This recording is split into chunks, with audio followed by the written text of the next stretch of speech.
ఉంటుంది.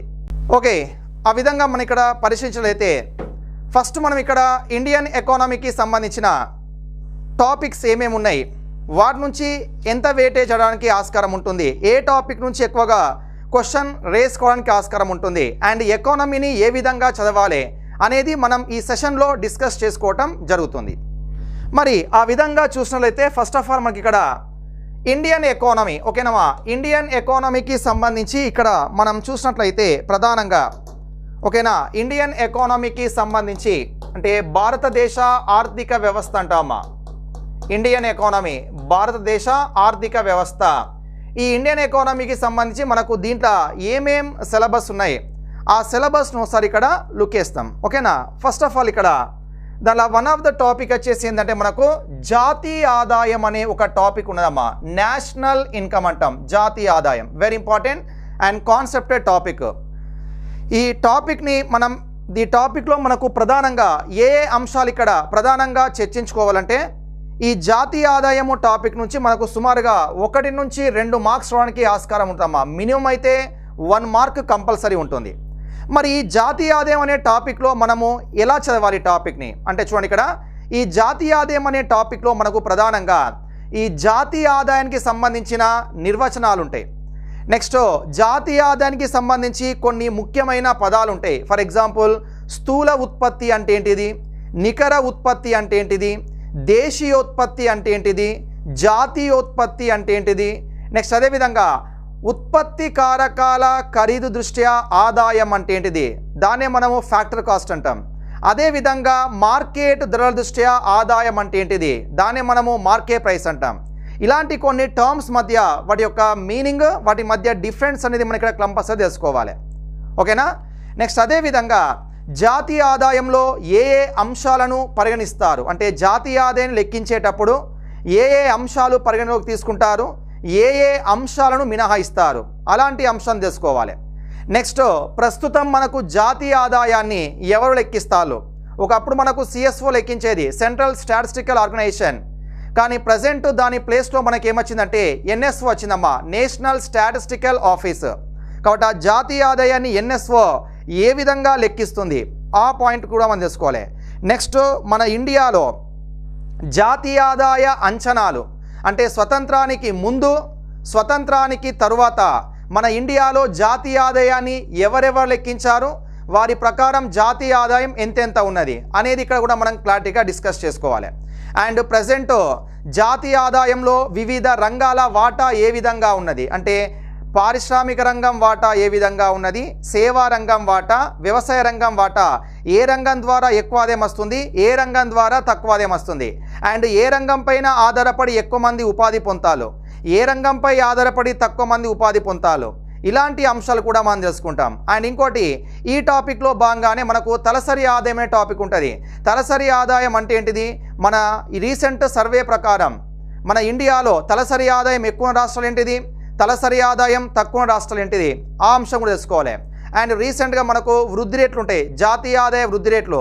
Recent economic survey ప్రకారం మన ఇండియాలో జాతీయ ఆదాయ వృద్ధి రేటు ఎంతగా నమోదైంది, అదేవిధంగా వివిధ రంగాల వారీగా వృద్ధి రేట్లు ఏ విధంగా ఉన్నాయి. ఫర్ ఎగ్జాంపుల్ ప్రాథమిక రంగంలో ఎంత ఉన్నది, ద్వితీయ రంగంలో, తృతీయ రంగంలో వృద్ధి రేట్లు ఏ విధంగా నమోదైనాయి అంటే ఇక వృద్ధి రేట్లకు సంబంధించిన ఇన్ఫర్మేషన్ కూడా మనం దీంట్లో క్లారిటీగా డిస్కస్ చేసుకోవాలి. ఓకేనా. ఇవన్నీ కూడా మనము చదివినట్లయితే జాతీయ ఆదాయం పైన ఒక కంబైన్డ్ గ్రిప్ తేవడానికి ఆస్కారం ఉంటుందమ్మా. ఇది మనకు జాతీయ ఆదాయం అనే టాపిక్ చదవడానికి మనకు యూస్ కావడం జరుగుతుంది. ఈ విధంగా మనము జాతీయ ఆదాయాన్ని మనము చదవాలి. ఓకేనా. కాబట్టి మనకు ఇన్నే కాలంలో వన్ ఆఫ్ ద టాపిక్ వచ్చేసి జాతీయ ఆదాయం, నేషనల్ ఇన్కమ్. ఇక పోతే నెక్స్ట్ సెకండ్ టాపిక్ వచ్చేసి ఏందమ్మా, దట్ ఈస్ పేదరికం మరియు నిరుద్యోగం. This is also one of the main important topic అమ్మా. దీని నుంచి కూడా మనకు గత ఎగ్జామ్స్లో అనేక రకాల క్వశ్చన్స్ని మనకి ఇక్కడ రేస్ చేయటం జరిగింది. ఫర్ ఎగ్జాంపుల్ ఇండియాలో పేదరికాన్ని ఏ పద్ధతి ద్వారా లెక్కిస్తారంటాడు, లేదా రీసెంట్గా ఆ పేదరికం పైన నియమించబడిన కమిటీలు, ఫర్ ఎగ్జాంపుల్ రంగరాజన్ కమిటీ ప్రకారం ఇండియాలో పేదరిక శాతం ఎంత అంటాడు, సురేష్ టెండూల్కర్ కమిటీ ప్రకారం ఇండియాలో పేదరిక శాతం ఎంత అంటే ఇక్కడ చూడండి ఈ పేదరికం నిరుద్యోగం అనే టాపిక్ నుంచి మనకు కంపల్సరీ 1 మార్క్ అయితే ఎటు పోదమ్మా. అది పేదరికం నుంచి కావచ్చు, లేకపోతే నిరుద్యోగం నుంచి కంపల్సరీ ఒక మార్క్ అనేది మనకు అడగడానికి ఆస్కారం ఉంటుంది. అలా ఫస్ట్ ఇక్కడ మనము పేదరికం గనక చూసినట్లయితే ఈ పేదరికం అనే టాపిక్లో మనము ఏమేం సబ్ టాపిక్స్ చదువుకుంటామంటే, పేదరికం అంటే ఏంటిది, ఈ పేదరికంలో రకాలు, టైప్స్ ఆఫ్ పావర్టీ, నెక్స్ట్ పేదరిక రేఖ పావర్టీ లైన్ అంటే ఏంటిది, నెక్స్ట్ అదేవిధంగా పేదరిక కొలమాన పద్ధతులు పావర్టీ మెజర్మెంట్స్ మెథడ్ ఏమేమి ఉన్నాయి, నెక్స్ట్ అదేవిధంగా పేదరికం పైన నియమించబడిన కమిటీలు ఏమేమి ఉన్నాయి, పావర్టీ అంటే కమిటీస్ ఆన్ పావర్టీస్ అంటాం. నెక్స్ట్ అదేవిధంగా పేదరికానికి గల కారణాలు ఏంటిది, ఆ పేదరికాన్ని నిర్మూలించేందుకు ప్రభుత్వం తీసుకున్న చర్యలు ఏంటిది. ఇలాంటి టాపిక్స్ మనం ఇక్కడ పేదరికం అనే టాపిక్లో మనం చదవటం జరుగుతుంది. అయితే దీని నుంచి మనకు ఎక్కువగా ఏ ఏరియా నుంచి క్వశ్చనింగ్ అనేది అడుగుతున్నారంటే పేదరికం రకాలనే టాపిక్ నుంచి, నెక్స్ట్ ఇంకోటి వచ్చేసి పేదరికం కమిటీలు అనే టాపిక్ నుంచి. ఈ 2 టాపిక్స్ పైన ఎక్కువగా ఫోకస్ చేస్తాడు. అలాగని మనం మిగతా టాపిక్స్ చదవాలి, కాకపోతే ఎక్కువగా ఈ 2 ఏరియాస్ పైన ఎక్కువగా మనము ఫోకస్ చేయాల్సి ఉంటుంది. ఓకేనా. ఇక పోతే నిరుద్యోగం అమ్మ, అన్ఎంప్లాయ్మెంట్. ఈ నిరుద్యోగం నుంచి కూడా మనకు గతంలో అనేక రకాల క్వశ్చన్స్ రేజ్ చేసినమ్మా. ఫర్ ఎగ్జాంపుల్ మన ఇండియాలో నిరుద్యోగాన్ని ఎన్ని పద్ధతులు లెక్కిస్తారంటాడు. ప్రజెంట్ ఇండియాలో ఒక్కొక్క సంస్థ ప్రకారము నిరుద్యోగ రేటు ఏ విధంగా ఉన్నదంటాడు. అండ్ ఇంకోటి దీంట్లో ప్రధానమైన అంశం ఏంటంటే నిరుద్యోగం రకాలనే టాపిక్ ఉంటుంది. ఫర్ ఎగ్జాంపుల్ ఇండియా వ్యవసాయ రంగంలో కనిపించే నిరుద్యోగం ఏదంటాడు, నెక్స్ట్ గ్రామీణ ప్రాంతాల్లో కనిపించే నిరుద్యోగం ఏదంటాడు, మన ఇండియాలో ఎక్కువగా కనిపించే నిరుద్యోగం ఏదంటాడు, పెట్టుబడిదారి దేశాల్లో ప్రధానంగా కనిపించే నిరుద్యోగం ఏదంటాడు. అర్థమవుతుందా.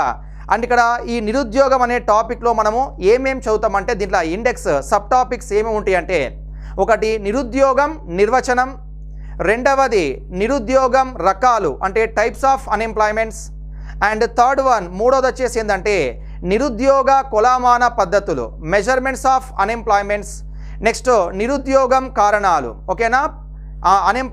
అన్ఎంప్లాయ్మెంట్ రీజన్స్గా మనం చెప్తాం. ఇలా మనకు ఈ 4 సబ్ టాపిక్స్ వచ్చేసి మనకు నిరుద్యోగం అనే టాపిక్లో మనకు ఉండటం జరుగుతుంది. మొత్తానికి మనకు ఈ పేదరికం నిరుద్యోగం అనే టాపిక్ నుంచి మనకు ప్రధానంగా 1 నుంచి 2 మార్క్స్ రావడానికి ఆస్కారం ఉంటుందమ్మా. ఓకేనా. This is also very very important area.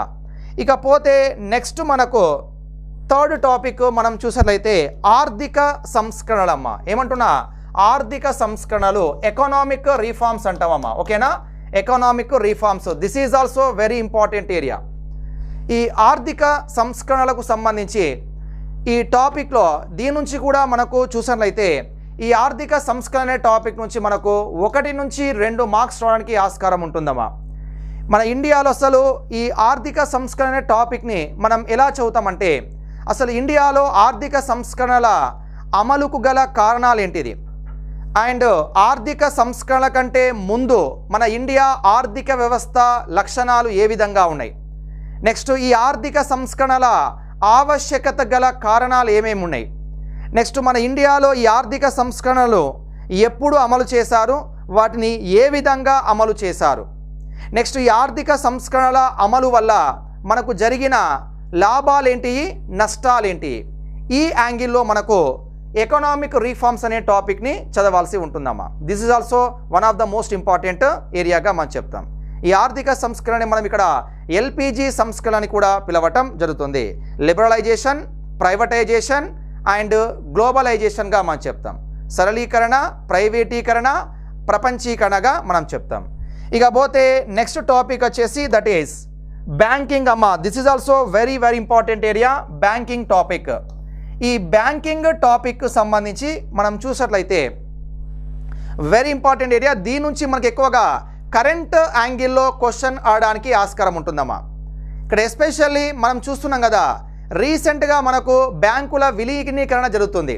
అంటే ఒక బ్యాంకును తీసుకుపోయి మరొక బ్యాంకులో విలీనం చేస్తారు. అలా బ్యాంకుల యొక్క సంఖ్యను తగ్గిస్తూ మనకు బ్యాంకుల విలీనీకరణను కొనసాగించటం జరుగుతుంది. ఆ విధంగా మనకు రీసెంట్గా ఈ ప్రభుత్వ రంగ బ్యాంకులను ఏ బ్యాంకులో విలీనం చేశారు, ఇలాంటి క్వశ్చన్స్ అనేవి మనకు ఎక్కువగా రిపీట్ కావడానికి ఆస్కారం ఉంటుంది. అండ్ మొత్తానికి ఈ బ్యాంకింగ్ నుంచి కూడా మనము 1 మార్క్ అయితే కంపల్సరీ ఎక్స్పెక్ట్ చేయడానికి ఆస్కారం ఉంటుందమ్మా. ఏంటిది, బ్యాంకింగ్ టాపిక్ నుంచి. మరి ఈ బ్యాంకింగ్ టాపిక్లో మనకు ఏమేం సబ్ టాపిక్స్ ఉన్నాయంటే వాని షెడ్యూల్డ్ బ్యాంక్స్ అంటే ఏంటిది, నాన్ షెడ్యూల్డ్ బ్యాంక్స్ అంటే ఏంటిది, సహకార బ్యాంకులు అంటే ఏంటి, ఆర్ఆర్బీలు ప్రాంతీయ గ్రామీణ బ్యాంకులు అంటే ఏమిటి, next RBI reserve bank of India గురించి, నెక్స్ట్ అదేవిధంగా నాబార్డ్ ప్రభుత్వ రంగ బ్యాంకులు, ప్రైవేటు బ్యాంకులు, విదేశీ బ్యాంకులు అండ్ రీసెంట్గా బ్యాంకులపైన నియమించబడిన కమిటీలు, ఇవన్నీ మనము ఈ బ్యాంకింగ్ అనే టాపిక్లో మనం క్లారిటీగా డిస్కస్ చేసుకుంటాం. ఎక్కువగా ఈ టాపిక్ నుంచి మనకు కరెంట్ యాంగిల్లో క్వశ్చన్ అడగడానికి ఆస్కారం ఉంటుందమ్మా. ఫర్ ఎగ్జాంపుల్ మనకు ఇలా అంటాడు, ఇటీవల పంజాబ్ నేషనల్ బ్యాంకులో విలీనం చేయబడిన బ్యాంకులు క్రింది వానిలో గుర్తించనంటాడు. లేదా ప్రస్తుతం ఇండియాలో ప్రభుత్వ రంగ బ్యాంకులు ఎన్నున్నాయి అంటాడు. ఈ క్రింది వానిలో ఆర్బీఐ విధి కానిదేది అంటాడు. నాబార్డును ఏ కమిటీ రికమెండేషన్స్ మేరకు ఏర్పాటు చేశారంటారు. ఓకేనా, ఇలాంటి క్వశ్చన్స్ మనకి ఇక్కడ ఈ బ్యాంకింగ్ టాపిక్ నుంచి మనము ఎక్స్పెక్ట్ చేయడానికి ఆస్కారం ఉంటుందమ్మా. ఓకేనా, this also very important area. ఇకపోతే నెక్స్ట్ వచ్చేసి నెక్స్ట్ టాపిక్ ద్రవ్యోల్బణం అమ్మ. ఓకేనా, ద్రవ్యోల్బణం అంటే ఇన్ఫ్లేషన్ అంటామా, inflation. This is also important area, one of the main important area అమ్మా, ద్రవ్యోల్బణం. ఈ ద్రవ్యోల్బణం అనే టాపిక్ నుంచి కూడా మనము 1 మార్క్ వరకు ఎక్స్పెక్ట్ చేయడానికి ఆస్కారం ఉంటుందమ్మా. ఓకేనా, 1 మార్క్ వరకు ఈ ద్రవ్యోల్బణం టాపిక్ నుంచి ఎక్స్పెక్ట్ చేయొచ్చు. మరి ఈ ద్రవ్యోల్బణం టాపిక్ను ఎలా చదవాలి అంటే దీనిలో ఏమేం టాపిక్స్ ఉన్నాయి అంటే ద్రవ్యోల్బణం అంటే ఏమిటి, ద్రవ్యోల్బణం రకాలు, ద్రవ్యోల్బణం కారణాలు, నెక్స్ట్ ద్రవ్యోల్బణం నివారణ చర్యలు, ఇలాంటి టాపిక్స్ వచ్చేసి మనకు ఈ ద్రవ్యోల్బణం టాపిక్లో మనం డిస్కస్ చేసుకుంటాం. ఫర్ ఎగ్జాంపుల్ ఈ ద్రవ్యోల్బణానికి సంబంధించి మనం క్వశ్చన్స్ని ఫ్రేమ్ చేసినట్లయితే ఈ క్రింది వానిలో ద్రవ్యోల్బణ కాలంలో లబ్ధి పొందే వర్గం ఏదంటాడు, లేదా నష్టపోయే వర్గం ఏదంటాడు, లేదా ద్రవ్యోల్బణాన్ని ఈ క్రింది వానిలో ఏ సూచి సహాయంతో లెక్కిస్తారంటాడు. ఓకేనా, నెక్స్ట్ అదేవిధంగా ఈ క్రింది వానిలో ద్రవ్యోల్బణానికి కారణం కాందేదంట అంటాడు. ఇలాంటి క్వశ్చన్స్ అండ్ ఇంకోటి what is inflation, what is deflation, what is reflation, what is stagflation, ఇలాంటి కొన్ని ఇంపార్టెంట్ టర్మ్స్ వచ్చేసి దీంట్లో వస్తాంటి అమ్మా. This area also very very important area ద్రవ్యోల్బణం. దీని నుంచి కూడా మనము 1 మార్క్ వరకు ఎక్స్పెక్ట్ చేయడానికి ఆస్కారం ఉంటుంది. ఓకేనా, నెక్స్ట్ వచ్చేసి మనకి ఇక్కడ మరొక టాపిక్ వచ్చేసి ఏందమ్మా, ద్రవ్యోల్బణం తర్వాత next very important topic budget. ఓకేనా, బడ్జెట్ అనే టాపిక్ ఉంటుందమ్మా. This also very important and కాన్సెప్టెడ్ area. మరి ఇక్కడ ఈ బడ్జెట్ అనే టాపిక్ మనకు వెరీ ఇంపార్టెంట్ ఏరియా. ఈ బడ్జెట్ టాపిక్ను చదివేటప్పుడు మనకు ప్రధానంగా బడ్జెట్ యొక్క నిర్వచనం తెలుసుకోవాలి అండ్ బడ్జెట్కి సంబంధించి రకాలు ఉంటాయి. నెక్స్ట్ ఇండియాలో బడ్జెట్ వ్యవస్థ యొక్క స్వరూపం ఏ విధంగా ఉన్నది, structure of Indian budget. Next ఈ బడ్జెట్లో ఏర్పడే వివిధ రకాల లోట్లు అంటే ఫర్ ఎగ్జాంపుల్ కోశ లోటు అంటే ఏంటిది, ప్రాథమిక లోటు అంటే ఏంటిది, ద్రవ్య లోటు అంటే ఏంటిది, రెవెన్యూ లోటు అంటే ఏంటిది, బడ్జెట్ లోటు అంటే ఏంటిది, ఇలాంటి కొన్ని లోట్లు ఉంటాయి, వాటి గురించి తెలుసుకోవాలి. అండ్ ఇక్కడ బడ్జెట్ అనేవరకే చాలామందికి ఇక్కడ ఎలా చదవాలి అంటే ఏ బడ్జెట్ చదవాలి ఎప్పుడైనా గుర్తుంచుకోండి, మీ ఎగ్జామ్కి ముందు ఏ బడ్జెట్ ఉంటుందో దాన్ని మాత్రమే ఎక్కువగా ఫోకస్ చేయాలి. ఫర్ ఎగ్జాంపుల్ మనకు రీసెంట్ బడ్జెట్ ఏంటిది 2021-22 బడ్జెట్ అనేది మనకు ప్రధానంగా ఉన్నదమ్మా. కాబట్టి ఈ 2021-22 బడ్జెట్ని మనం ఇక్కడ ఎక్కువగా ఫోకస్ చేయాలి. మరి 2020-21 బడ్జెట్ అవసరమా అంటే అవసరం లేదు. మెయిన్గా మాత్రం మీకు ముందు ఏ బడ్జెట్ ఉంటుందో ఆ బడ్జెట్ని మాత్రమే ఫోకస్ చేయాల్సి ఉంటుంది. ఆ విధంగా 2021-22 బడ్జెట్ ఇక్కడ మనము చదవాల్సి ఉంటుందమ్మా.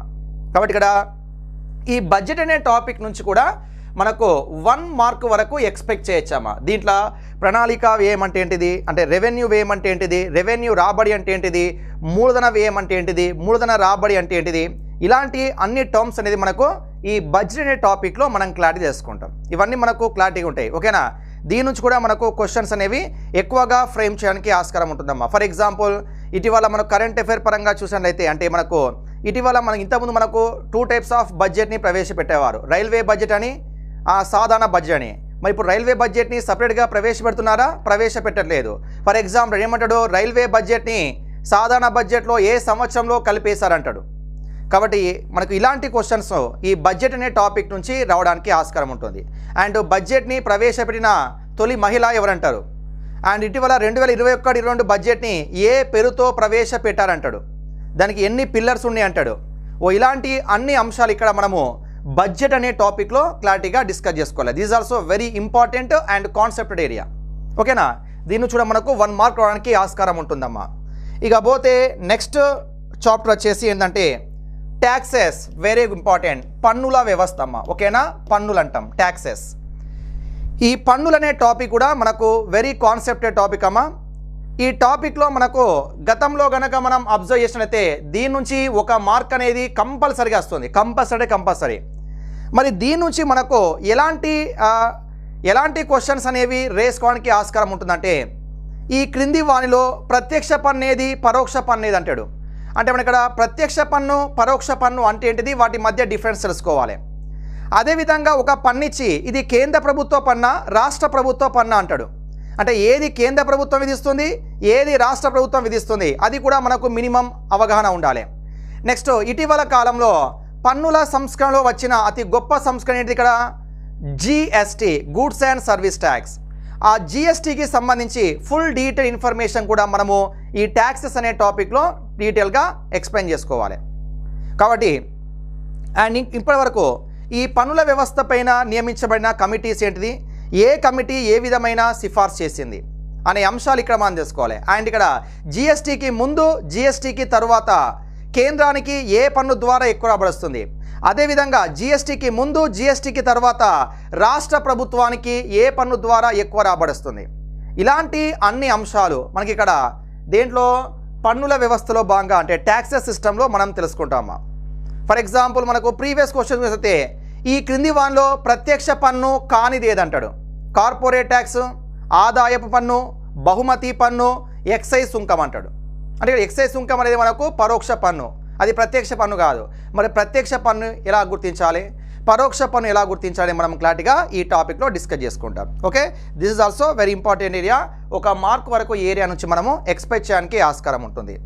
ఇక నెక్స్ట్ పోతే మరొక important topic, very important topic, that is ఆర్థిక సంఘం అంటామా, ఇంగ్లీష్లో ఫినాన్స్ కమిషన్ అంటాం.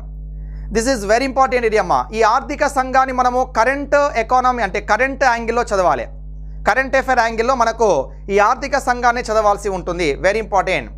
ఈ ఆర్థిక సంఘం చూసినట్లయితే అసలు ఈ ఆర్థిక సంఘంలో మనకు ఎలా చదవాలంటే అసలు ఈ ఆర్థిక సంఘాన్ని ఎప్పుడు ఏర్పాటు చేశారు, ఈ ఆర్థిక సంఘం యొక్క ముఖ్యమైన విధులు ఏంటిది, ఆర్థిక సంఘం అనేది చట్టబద్ధమైందా చట్టబద్ధేతర సంస్థన, అదేవిధంగా ఆర్థిక సంఘం అనేది రాజ్యాంగబద్ధమైందా రాజ్యాంగేతర సంస్థన, అండ్ ఆర్థిక సంఘం యొక్క నిర్మాణం ఎలా ఉంటుంది, ప్రజెంట్ మన ఇండియాలో ఎన్నవ ఆర్థిక సంఘం అనేది నడుస్తుంది, ఆ ఆర్థిక సంఘం యొక్క సిఫార్సులు ఏంటిది. ఇప్పుడు ప్రజెంట్ కనుక మనం చూసినట్లయితే మన ఇండియాలో 15వ ఆర్థిక సంఘం అనేది నడుస్తుందమ్మా, 15th ఫినాన్స్ కమిషన్. మరి ఈ 15వ ఆర్థిక సంఘం యొక్క ప్రధానమైన సిఫార్సులు ఏంటి తెలుసుకోవాలి. ఈ 15వ ఆర్థిక సంఘం యొక్క కాల పరిమితి ఏది అంటే 2021 నుంచి 26 వరకు అమలవుతుంది. మరి 15వ ఆర్థిక సంఘానికి చైర్మన్గా ఎవరున్నారంటే ఎన్కే సింగ్ అమ్మ, నందకిషోర్ సింగ్ ఉన్నాడు. అదేవిధంగా మొదటి ఆర్థిక సంఘ చైర్మన్ ఎవరు? ఇలాంటి క్వశ్చన్స్ మనకు అవడానికి ఆస్కారం ఉంటుంది. ఫర్ ఎగ్జాంపుల్ మనకు దీని నుంచి క్వశ్చన్స్ కనుక ప్రీవియస్ క్వశ్చన్స్ ఏ విధంగా రేజ్ చేస్తారంటే ఫర్ ఎగ్జాంపుల్ 15వ ఆర్థిక సంఘ చైర్మన్ ఎవరన్నాడు, లేదా కేంద్ర రాష్ట్రాల మధ్య నిధులను పంపిణీ చేసే అధికారం ఈ క్రింది వారిలో ఎవరికి ఉన్నదంటాడు, దట్ ఈస్ ఆర్థిక సంఘం. అదేవిధంగా 15వ ఆర్థిక సంఘ తుది నివేదిక ప్రకారం కేంద్ర పన్నుల్లో రాష్ట్రాల వాటా ఎంతగా నిర్ణయించారు. ఓకేనా. నెక్స్ట్ ఈ 15వ ఆర్థిక సంఘం ప్రకారము ఆంధ్రప్రదేశ్కి అదేవిధంగా ఆంధ్రప్రదేశ్కి ఎంత వాటా కేటాయించారు, అండ్ దాంట్లో ఏ రాష్ట్రానికి ఎక్కువ నిధులు కేటాయించారు, ఏ రాష్ట్రానికి తక్కువ నిధులు కేటాయించారు. అండ్ ఈ 15వ ఆర్థిక సంఘం ప్రకారము ఆంధ్రప్రదేశ్ అనేది రెవెన్యూ మిగులు రాష్ట్రమా, రెవెన్యూ లోట్ రాష్ట్రమా, ఒకవేళ రెవెన్యూ లోట్ అయితే దానికి ఎంత మొత్తం కేటాయించారు. ఇలాంటి చాలా ఇంపార్టెంట్ అంశాలు మొత్తం మనం ఇక్కడ ఈ ఆర్థిక సంఘం అనే టాపిక్లో మనం తెలుసుకుంటాం. Very important. దీని నుంచి ఈసారి మనం కంపల్సరీ 1 మార్క్ డ్యామ్ షూర్గా, నేను కొన్ని టాపిక్స్ డ్యామ్ షూర్ అంటుంటా, దాని కొద్దిగా మీరు అబ్జర్వ్ చేయండి ఇక్కడ, ఎందుకంటే మనకు కంపల్సరీ క్వశ్చన్ రావడానికి ఆస్కారం ఉన్న ఏరియా. అది మనకు ఈ ఆర్థిక సంఘం చేస్తుంది. కాబట్టి మీరు మళ్ళీ ఇక్కడ మన గత ఆర్థిక సంఘాల సిఫార్సులు చదవాల్సిన అవసరం లేదు. ప్రజెంట్ ఏ ఆర్థిక సంఘం ఉన్నదో దాని యొక్క సిఫార్సులు క్షుణ్ణంగా చదివితే సరిపోతుందమ్మా. మరి ప్రజెంట్ మనకి ఎన్నో ఆర్థిక సంఘం ఇక్కడ 15వ ఆర్థిక సంఘం ఉన్నది. కాబట్టి దాని యొక్క నిర్మాణం, దాని సిఫార్సులు ఇవన్నీ చదివితే మనకు కంపల్సరీ ఒక మార్క్ రావడానికి ఆస్కారం ఉంటుంది. This also very very important area ఆర్థిక సంఘం. ఇకపోతే దీని తర్వాత నెక్స్ట్ టాపిక్ వచ్చేసి వెరీ ఇంపార్టెంట్ టాపిక్ ఏంటిదంటే ద్రవ్య విధానం అంటామమ్మా. ఓకేనా, ద్రవ్య విధానం. దీన్నే మనం ఇంగ్లీష్లో ఏమంటామంటే మానిటరీ పాలసీ అంటామమ్మా, మానిటరీ పాలసీ. మరి ద్రవ్య విధానం అంటే ఏంటిది? ఒకసారి మనకు దీని నుంచి ప్రీవియస్ క్వశ్చన్స్ ఎలా అవుతారంటే ద్రవ్య విధానం ఎవరికి సంబంధించింది అన్నాడు. కేంద్ర ప్రభుత్వం, రాష్ట్ర ప్రభుత్వం, ఆర్బీఐ పై ఇవన్నీ అంటాడు. అంటే ద్రవ్య విధానం అనేది ఆర్బీఐకి సంబంధించిందమ్మా, రిజర్వ్ బ్యాంక్ ఆఫ్ ఇండియా. ఈ ద్రవ్య విధానాన్ని ఎవరు నిర్వహిస్తారంటే ఆర్బీఐ. మరి ద్రవ్య విధానం అనే టాపిక్లో మనము ప్రధానంగా ఏం చదువుతామంటే అసలు ద్రవ్య విధానం అంటే దాని యొక్క నిర్వచనం ఏంటిది, నెక్స్ట్ ద్రవ్య విధానం యొక్క లక్ష్యాలు, మానిటరీ పాలసీ టార్గెట్స్ ఏంటి, నెక్స్ట్ ద్రవ్య విధాన పరపతి నియంత్రణ సాధనాలు ఏమేమి ఉన్నాయి, దీంట్లో భాగంగానే మనము సిఆర్ఆర్ అంటే ఏంటిది, ఎస్ఎల్ఆర్ అంటే ఏంటిది, బ్యాంక్ రేట్ అంటే ఏంటిది, నెక్స్ట్ రెపో రేట్ అంటే ఏంటిది, రివర్స్ రెపో రేట్ అంటే ఏంటిది, ఇలాంటి అన్ని అంశాలు మనకి ఇక్కడ ఈ ద్రవ్య విధానం అనే టాపిక్ నుంచి మనము చదువుకుంటామా. Very very important. మనకు ఈ విధంగా ద్రవ్య విధానం నుంచి క్వశ్చనింగ్ అడడానికి ఆస్కారం ఉంటుంది. దీని నుంచి మనకు ప్రధానంగా మళ్ళీ చెప్తున్నా బ్యాంక్ రేట్ అంటే ఏంటిది, రెపో రేట్ అంటే ఏంటిది, రివర్స్ రెపో రేట్ అంటే ఏంటిది, సిఆర్ఆర్ అంటే ఏంటిది, ఎస్ఎల్ఆర్ అంటే ఏంటిది, వీటికి సంబంధించిన డెఫినేషన్స్ పైన మనకు ఎక్కువగా క్వశ్చన్ అడడానికి ఆస్కారం ఉంటుందమ్మా. అండ్ ఇలా అంటాడు, ఈ క్రింది వాన్లో ఆర్బీఐ ఉపయోగించే పరిమాణాత్మక పరపతి నియంత్రణ సాధనం కాందేదంటాడు, లేదా గుణాత్మక పరపతి నియంత్రణ సాధనం ఏదంటాడు. ఇలాంటి క్వశ్చన్స్ అనేవి మనకు ఈ ఏరియా నుంచి రావడానికి ఆస్కారం ఉంటుంది. ఇది కొద్దిగా కాన్సెప్ట్ ఏరియా, దీన్ని క్లారిటీగా మనము క్షుణ్ణంగా చదవాల్సిన అవసరం ఉంటుందమ్మా. ఓకేనా, కాబట్టి ఈ ద్రవ్య విధానం టాపిక్ నుంచి కూడా మనము ఒక మార్క్ ఎక్స్పెక్ట్ చేయడానికి ఆస్కారం ఉన్న ఏరియాగా మనం చెప్తాం. ఓకేనా, ఇక దీని తర్వాత నెక్స్ట్ టాపిక్ వచ్చేసి that is very very important. ఏమంటున్నా అభివృద్ధి సూచికలు. ఓకేనా, డెవలప్మెంట్ ఇండికేటర్స్ అంటామా. అభివృద్ధి సూచికలు, డెవలప్మెంట్ ఇండికేటర్స్. ఈ ఏరియా నుంచి కూడా మనకు చాలాసార్లు చాలా ఎగ్జామ్స్లో క్వశ్చనింగ్ అడిగిలమ్మా. ఇక్కడ అభివృద్ధి సూచికలు అంటే ఏంటంటే ఒక దేశంలో అభివృద్ధి ఎంతవరకు జరిగింది, ఏ మేరకు జరుగుతుంది అని తెలుసుకోవడానికి మెజర్ చేసేందుకు ఉపయోగించే వాటినే మనం ఏమంటామంటే అభివృద్ధి సూచికలు అంటాం. ఈ అభివృద్ధి సూచికల నుంచి కూడా మనకు క్వశ్చన్స్లో ఎక్కువ ఎగ్జామ్లో క్వశ్చనింగ్ అనేది ఎక్కువ పడతారు. ఫర్ ఎగ్జాంపుల్ మానవాభివృద్ధి సూచిక ఉన్నది, నెక్స్ట్ PQLI సూచిక ఉన్నది, physical quality of life index, next HPI సూచిక human poverty index, next HPI-2 సూచిక human poverty index 2, next gender related development index అంటే లింగ సంబంధిత అభివృద్ధి సూచి అంటాం, నెక్స్ట్ జెండర్ ఎంపవర్మెంట్ మెజర్స్ అంటే లింగ సాధికారిత కులమానం, next multi dimensional poverty index బహుముఖ మానవ పేదరిక సూచి అంటాం. ఇలాంటి అండ్ ఇంకో మనకు ఇటీవల మానవ మూలధన సూచి, ఆదాయ వ్యత్యాసాల సూచిక, ఇలా మనకు డిఫరెంట్ సూచికలు వచ్చేసి మనకు ఈ టాపిక్లో మనం డిస్కస్ చేసుకుంటాం. అండ్ ఆ సూచీల ప్రకారం మన ఇండియా ర్యాంక్ రీసెంట్ సంవత్సరాల ప్రకారం ఇండియా ర్యాంక్ అనేది ఎంత ఉన్నది. ఫర్ ఎగ్జాంపుల్ ఒక మచ్చుకు ఎగ్జాంపుల్ ఇలా అడగచ్చు క్వశ్చన్, 2020 హ్యూమన్ డెవలప్మెంట్ రిపోర్టు ప్రకారం ఇండియా స్థానం ఎంత అంటాడు, ఇండియా ర్యాంకు ఎంత అంటాడు. ఏం చెప్పాలి, 131 ర్యాంక్ ఉన్నదమ్మా విత్ 0.645 స్కోర్తో.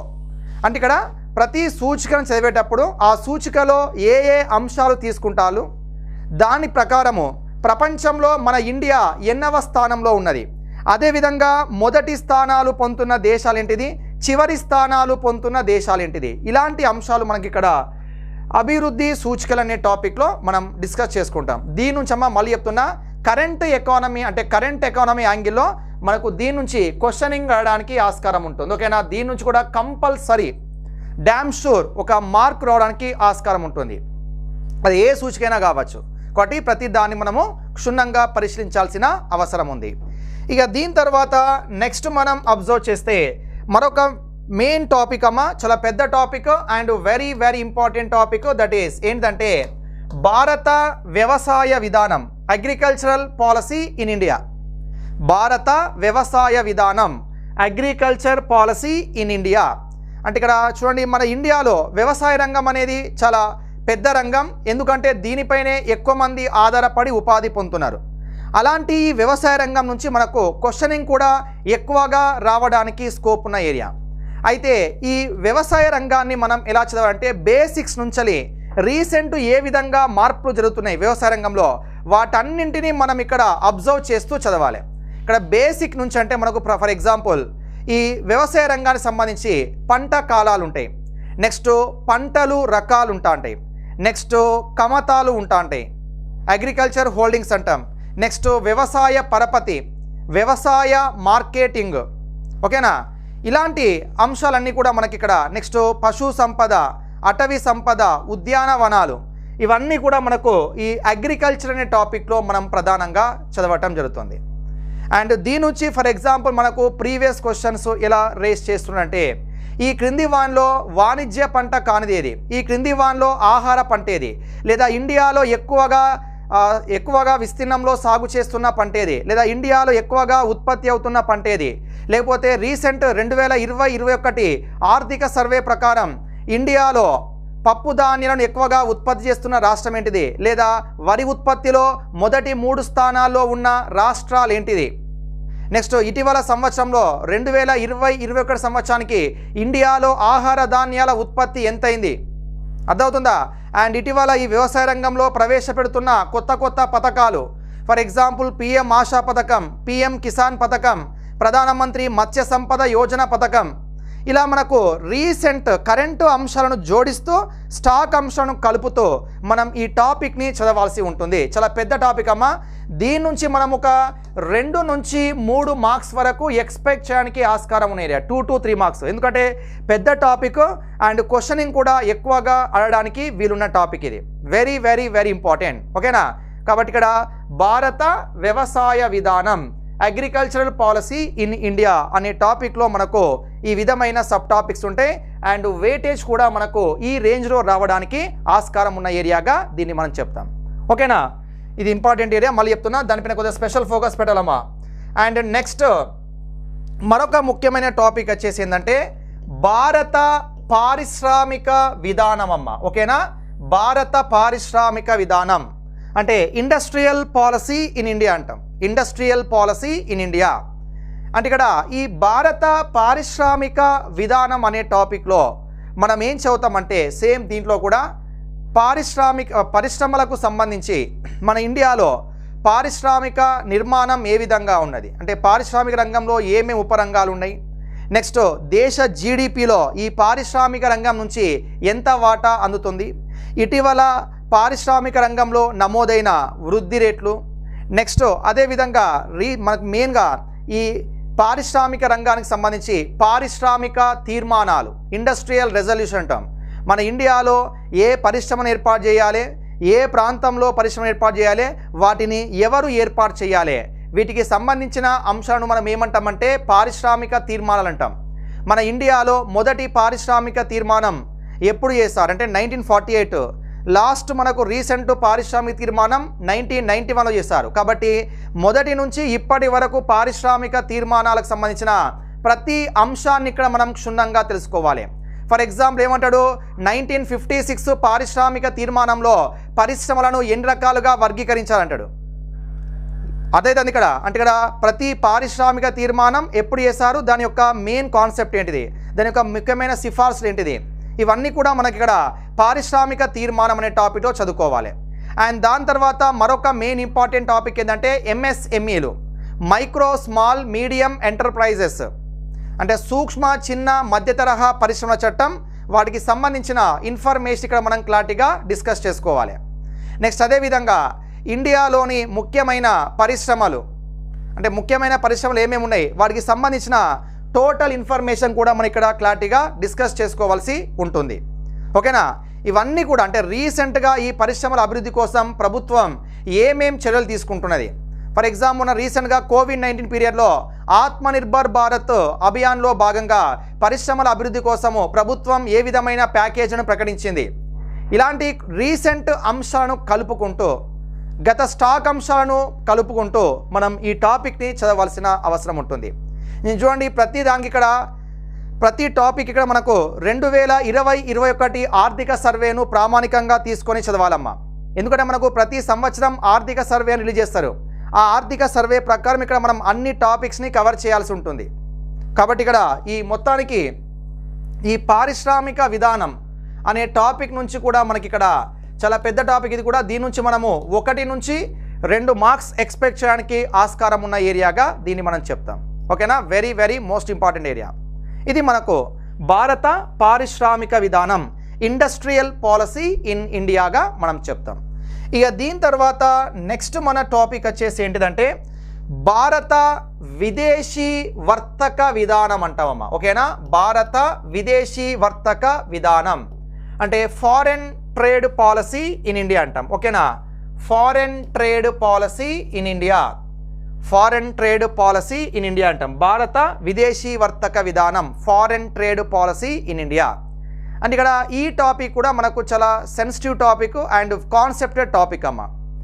మరి విదేశీ వర్తక విధానం అంటే మన యొక్క భారతదేశం అనేది ఒక సంవత్సర కాలంలో ఒక ఇతర దేశాలతో జరిపే వర్తక వ్యాపారాలు, అంటే ఏ దేశాలతో వర్తక వ్యాపారం చేస్తుంది, అంటే ఏ ఏ దేశాలకు ఏమేం వస్తువులు ఎగుమతి చేస్తుంది, ఏ ఏ దేశాల నుంచి ఏ ఏ వస్తువులను దిగుమతి చేసుకుంటున్నది, ఇండియా ఎక్కువగా ఎగుమతి చేస్తున్న వస్తువులు ఏంటి, ఇండియా ఎక్కువగా దిగుమతి చేసుకుంటున్న వస్తువులు ఏంటిది, అండ్ ఇండియా ఏ దేశంతో ఎక్కువగా వర్తక వ్యాపారాలు చేస్తుంది, అంటే మన ఇండియా నుంచి ఏ దేశానికి ఎక్కువగా ఎగుమతులు పోతున్నాయి, అదేవిధంగా ఏ దేశం నుంచి ఇండియాకి ఎక్కువగా దిగుమతులు వస్తున్నాయి. ఇలాంటి అంశాలు ఇక్కడ మనము ఈ టాపిక్లో చదువుకుంటాం. అండ్ ఇంకోటి ఈ టాపిక్లో భాగంగానే BOP, బ్యాలెన్స్ ఆఫ్ పేమెంట్ అంటే ఏంటిది, బ్యాలెన్స్ ఆఫ్ ట్రేడ్ అంటే ఏంటిది, మన ఇండియాలో సాధారణంగా ఈ బ్యాలెన్స్ ఆఫ్ పేమెంట్ అనేది లోటు ఉంటుందా, మిగులు ఉంటుందా, లేదా ఈక్విలిబ్రియం సమతౌల్యంలా ఉంటుందా అనేది ఇక్కడ మనము చదవాల్సిన మరొక అంశంగా మనం చెప్తాం. అండ్ దీంట్లో భాగంగానే విదేశీ పెట్టుబడులు ఉంటాయి, ఫారెన్ ఇన్వెస్ట్మెంట్స్. ఈ విదేశీ పెట్టుబడులు ఇండియాలోకి ఎన్ని మార్గాల ద్వారా వస్తున్నాయి అంటే ప్రధానంగా 2 మార్గాలు వస్తున్నాయి, అంటే FDIలు FIIల ద్వారా. మళ్ళీ ఇక్కడ FDI నుంచి కూడా మనకు రీసెంట్గా ఎక్కువ ఎగ్జామ్స్లో క్వశ్చనింగ్ అడడానికి ఆస్కారం ఉంటుందమ్మా. FDIలు అంటే ఏంటిది, అవి ఎన్ని రకాలుగా ఉన్నాయి, మన ఇండియాకు అత్యధిక FDIలు ఏ దేశం నుంచి వస్తున్నాయి, నెక్స్ట్ మన ఇండియాలో FDIలను ఎక్కువగా ఆకర్షిస్తున్న రాష్ట్రాలు ఏంటిది, అదేవిధంగా మన ఇండియాలో ఏ రంగాలు ఎక్కువగా FDIలను ఆకర్షిస్తున్నాయి, ఈ FDIల వల్ల కలిగే లాభాలు ఏంటిది, అండ్ ఈ FDIల వల్ల మనకు ఏ విధమైన ప్రభావం అనేది ఆర్థిక వ్యవస్థ పైన పడుతుంది. ఇలాంటి ప్రతి అంశం ఇక్కడ మన ఇంకోటి ఏ రంగంలో ఎంత శాతం వరకు FDI అనుమతిస్తున్నారు, ఆ రక్షణ రంగంలో ఎంత, వ్యవసాయ రంగంలో ఎంత, బీమా రంగంలో ఎంత, బ్యాంకింగ్ రంగంలో ఎంత, ప్రతి దాని ఇంపార్టెంట్ ఉంటాయి. వాటి పర్సంటేజ్ కూడా క్లారిటీ గుర్తుపెట్టుకోవాలి. ఫర్ ఎగ్జాంపుల్ అంటాడు ఇటీవల ఇండియాలో రక్షణ రంగంలోకి ఎంత శాతం FDIలను అనుమతించాలంటాడు, అంటే రక్షణ రంగంలోకి ఆల్మోస్ట్ 100% FDIలను అనుమతించాలమ్మా. అండ్ ఇటీవల బీమా రంగంలో FDIల పరిమితిని ఎంత శాతం నుంచి ఎంత శాతం వరకు పెంచారు, అంటే 49 నుంచి 74% వరకు పెంచారు. ఇలాంటి కరెంట్ యాంగిల్ బిట్స్ కూడా మనకు ఈ ఏరియా నుంచి ఎక్కువగా టచ్ కావడానికి ఆస్కారం ఉంటుంది. అదే ఉంది ఇక్కడ. కాబట్టి this is also very very important area. కాబట్టి కొద్దిగా క్లారిటీగా దీనిపైన ఫోకస్ చేయాల్సిన అవసరం ఎంతైనా ఉందమ్మా. ఓకేనా, ఇది మనకు విదేశీ వర్తక విధానంగా మనం చెప్తాం. ఇక పోతే నెక్స్ట్ టాపిక్ వచ్చేసి మనకేందంటే కేంద్ర ప్రభుత్వ పథకాలమ్మ, సెంట్రల్ గవర్నమెంట్ స్కీమ్స్. ఇక్కడ కేంద్ర ప్రభుత్వ పథకాలంటే ఎస్పెషల్లీ మనకు రీసెంట్గా ఎక్కువ మళ్ళీ చెప్తున్నా, రీసెంట్గా మనకు భారత ప్రభుత్వం ఏ పథకాలను అమలు చేస్తుంది, వాటికి సంబంధించిన ఇన్ఫర్మేషన్ ఎక్కువగా చదవాల్సి ఉంటుంది. అంటే ఎస్పెషల్లీ మన ఇక్కడ ప్రధానంగా 2014 కాంచలి NDA ప్రభుత్వం వచ్చినప్పటి నుంచి ఇప్పటి వరకు మన ఇండియాలో అమలు చేసిన అన్ని పథకాలపైన గ్రిప్ ఉండాలి. మళ్ళీ దాంట్లో దట్టు రీసెంట్గా మళ్ళీ చెప్తుంది ఇక్కడ, రీసెంట్గా మన ఇండియాలో ప్రవేశపెడుతున్న పథకాలు ఏమేమి ఉన్నాయి. ఫర్ ఎగ్జాంపుల్ ప్రధానమంత్రి ఆశా పథకం, పిఎం ఆశా, ప్రధానమంత్రి కిసాన్ సమ్మాన్ నిధి, ప్రధానమంత్రి మత్స్య సంపద యోజన. అర్థమవుతుందా? అంటే రీసెంట్గా ఏ ఏ పథకాలు అమలు చేస్తున్నారు వాటిపైన మనకు ఎక్కువగా ఫోకస్ అవుతారమ్మా. అంటే అప్పుడు గతంలో ఉన్న వాటిపైన క్వశ్చన్ అడగచ్చు, కానీ వాటికంటే ఎక్కువగా రీసెంట్ అమలు చేస్తున్న పథకాలపైన మనకు ఎక్కువగా క్వశ్చనింగ్ రావడానికి ఆస్కారం ఉంటుంది. కాబట్టి ఇక్కడ అభ్యర్థులు చదివేటప్పుడు రీసెంట్ పథకాలపైన ఎక్కువగా ఫోకస్ చేయాల్సిన అవసరం ఉంటుంది. ఆ పథకము ఎప్పుడు స్టార్ట్ చేశారు, ఎక్కడ స్టార్ట్ చేశారు, ఎవరు స్టార్ట్ చేశారు, దాని యొక్క ముఖ్య ఉద్దేశం ఏంటిది, ఆ పథకాన్ని ఏ మినిస్ట్రీ, ఏ మంత్రిత్వ శాఖ దాన్ని అమలు చేస్తుంది, ఇలాంటి అన్ని అంశాలు మనము ఈ టాపిక్లో క్లారిటీగా డిస్కస్ చేసుకోవాల్సి ఉంటుంది. ఓకేనా? ఇది మనకు కేంద్ర ప్రభుత్వ పథకాలకు సంబంధించిన ఇన్ఫర్మేషన్స్గా మనం చెప్తాం. ఇకపోతే మొత్తానికి ఇవన్నీ కూడా మనకు టోటల్ ఈ 15 యూనిట్స్ ఉన్నాయి కదా, ఇండియన్ అకౌంట్ సంబంధించి మనకు టోటల్ 15 యూనిట్స్ ఉంటాయి. వాటిని చాలా జాగ్రత్తగా డీల్ చేసుకుంటూ చదవాలి. ఇంకా మిగతా సబ్జెక్ట్స్కి ఎకానమీకి డిఫరెన్స్ ఏంటంటే, మిగతా సబ్జెక్ట్స్లో పెద్దగా మనకు అప్డేట్ అనేది తక్కువ ఉంటుంది. ఎకానమీకి వచ్చేసరికి మనకు అప్డేట్ అనేది ఎక్కువగా ఉంటుంది. కాబట్టి ఆ అప్డేట్స్ని, ఈ రీసెంట్ అప్డేట్స్ని మనకు ఎస్పెషల్లీ ఈ రీసెంట్ అప్డేట్స్ని మనకు వీటిని యాడ్ చేసుకుంటూ చదివితే మనం మ్యాక్సిమం స్కోర్ ఇక్కడ ఎకానమీ నుంచి సాధించడానికి ఆస్కారం ఉంటుందమ్మా. ఓకేనా?